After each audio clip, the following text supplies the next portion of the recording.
नमस्कार। स्वागत है आप सभी का एक बार फिर से आपके अपने चैनल इंडियन स्टूडियो में। काशी में एक ब्राह्मण के सामने से एक गाय भागती हुई किसी गली में घुस गई। तभी वहां एक आदमी आया। उसने गाय के बारे में पूछा। पंडित जी माला फेर रहे थे, इसलिए कुछ बोला नहीं, बस हाथ से उस गली का इशारा कर दिया जिधर गाय गई थी। पंडित जी इस बात से अनजान थे कि वह आदमी कसाई है और गौ माता उनके चंगुल से जान बचाकर भागी थी। कसाई ने गाय को पकड़कर उसकी हत्या कर दी। अनजाने में हुए इस घोर पाप के कारण पंडित जी अगले जन्म में कसाई के घर में जन्मे। नाम पड़ा सदना। पर पूर्व जन्म के पुण्य कर्मों के कारण कसाई होकर भी वो उदार और सदाचारी थे। कसाई परिवार में जन्मे होने के कारण सदना मांस तो बेचते थे, परंतु भागवत भजन में बड़ी निष्ठा थी। एक दिन सदना को नदी के किनारे एक पत्थर मिला। पत्थर अच्छा लगा, इसलिए वह उसे मांस तोलने के लिए अपने साथ ले आए। वो इस बात से अनजान थे कि यह वही शालिग्राम थे जिन्हें पूर्व जन्म में नित्य पूजते थे। सदना कसाई पूर्व जन्म के शालिग्राम को इस जन्म में मांस तोलने के लिए बाट के रूप में प्रयोग करने लगे। आदत के अनुसार सदना ठाकुर जी के भजन गाते रहते थे। ठाकुर जी तराजू के पलड़े में झूलते हुए भक्त की स्तुति का आनंद लेते रहते।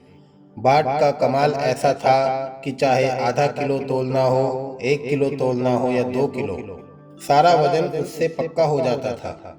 एक दिन सदना की दुकान के सामने से एक ब्राह्मण निकले।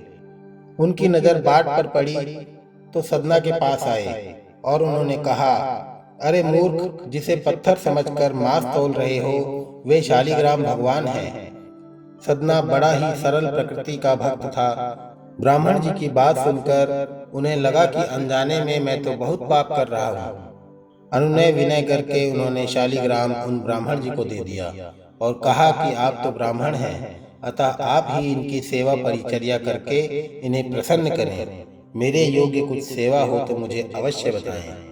ब्राह्मण उस शालिग्राम शिला को बहुत सम्मान से घर ले आए। घर आकर उन्होंने शालिग्राम को स्नान करवाया, पंचामृत से अभिषेक किया, वह पूजा अर्चना आरंभ कर दी। कुछ दिन ही बीते थे कि उन ब्राह्मण के स्वप्न में श्री शालिग्राम जी आए। वह कहा, हे ब्राह्मण, मैं तुम्हारी सेवाओं से प्रसन्न हूँ, किंतु तुम मुझे उसी कसाई के पास छोड़ आओ। ब्राह्मण जी बोले, प्रभु, मांस की दुकान जैसा पवित्र स्थान आपके योग्य नहीं है। भगवान बोले, भक्ति में रहकर सदना मुझे तराजू में रखकर तोलता था। मुझे ऐसा लगता था कि वह मुझे झूला झुला रहा हो। मांस की दुकान में आने वाले को भी मेरे नाम का स्मरण कराता था, मेरा भजन करता था। जो आनंद वहां मिलता था वो यहाँ नहीं। तुम मुझे वहीं छोड़ आओ। ब्राह्मण शालिग्राम भगवान को सदना कसाई को वापस दे आए। ब्राह्मण जी बोले, भगवान को तुम्हारी संगति ही ज्यादा सुहाई। ये तो तुम्हारे पास ही रहना चाहते हैं। ये शालिग्राम भगवान का स्वरूप है। हो सके तो इन्हें पूजना, बाट मत बनाना। सदना ने ये सुना और अनजाने में हुए अपराध को याद करके दुखी हो गया। सदना ने प्रायश्चित का निश्चय किया और भगवान जगन्नाथ के दर्शन के लिए निकल पड़ा। वह भी भगवान के दर्शन को जाते हुए एक समूह में शामिल हो गया, लेकिन लोगों के पूछने पर उसने बता दिया कि वह कसाई का काम करता था। लोग उससे दूर दूर रहने लगे, उसका छुआ खाते पीते नहीं थे।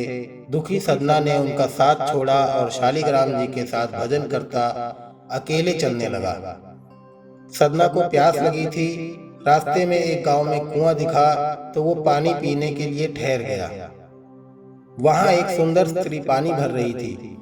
वह सदना के सुंदर मजबूत शरीर पर रीझ गई। उसने कहा कि शाम हो गई है, इसलिए आज रात वह उसके घर में ही विश्राम कर ले। सदना को उसकी कुटिलता समझ में न आई। वह उसके अतिथि बन गए।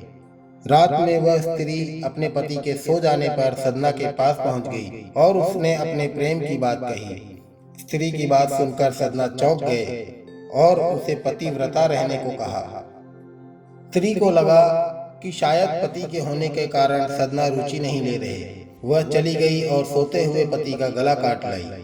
सदना भयभीत हो गए। स्त्री समझ गई कि बात बिगड़ जाएगी, इसलिए उसने रोना चिल्लाना शुरू कर दिया। पड़ोसियों से कह दिया कि इस यात्री को घर में जगह दी थी, चोरी की नीयत से इसने मेरे पति का गला काट दिया। सदना को पकड़कर न्यायाधीश के सामने पेश किया गया। न्यायाधीश ने सदना को देखा तो ताड़ गए कि यह हत्यारा नहीं हो सकता। उन्होंने बार बार सदना से सारी बात पूछी। सदना को लगता था कि यदि वह प्यास से व्याकुल हो गांव में ना पहुंचते तो हत्या ना होती। वह स्वयं को ही इसके लिए दोषी मानते थे, अतः वह मौन ही रहे। न्यायाधीश ने राजा को बताया कि आदमी अपराधी नहीं है, पर चुप रहकर एक तरह से अपराध की मौन स्वीकृति दे रहा है। इसे क्या दंड दिया जाना चाहिए? राजा ने कहा, यदि यह प्रतिवाद नहीं करता तो दंड अनिवार्य है, अन्यथा प्रजा पर गलत संदेश जाएगा कि अपराधी को दंड नहीं मिला। इसे मृत्यु दंड मत दो, हाथ काटने का हुक्म दे दो। सदना का दायां हाथ काट दिया गया। सदना ने अपने पूर्व जन्म के कर्म मानकर चुपचाप दंड सहा और जगन्नाथपुरी धाम की यात्रा शुरू की। धाम के निकट पहुंचे तो भगवान ने अपने सेवक राजा को प्रिय भक्त सदना कसाई की सम्मान से अगवानी का आदेश दिया। प्रभु आज्ञा से राजा गाजे बाजे लेकर अगवानी को आया। सदना ने यह सम्मान स्वीकार नहीं किया तो स्वयं ठाकुर जी ने दर्शन दिए, उन्हें सारी बात सुनाई कि तुम पूर्व जन्म में ब्राह्मण थे, तुमने संकेत से एक कसाई को गाय का पता बताया था। तुम्हारे कारण जिस गाय की जान गई थी वही स्त्री बनी है जिसके झूठे आरोपों से तुम्हारा हाथ काटा गया। उस स्त्री का पति पूर्व जन्म का कसाई बना था जिसका वध कर गाय ने बदला लिया है। भगवान जगन्नाथ जी बोले, सभी के शुभ और अशुभ कर्मों का फल मैं देता हूँ। अब तुम निष्पाप हो गए हो। घृणित आजीविका के बावजूद भी तुमने धर्म का साथ न छोड़ा, इसलिए तुम्हारे प्रेम को मैंने स्वीकार किया।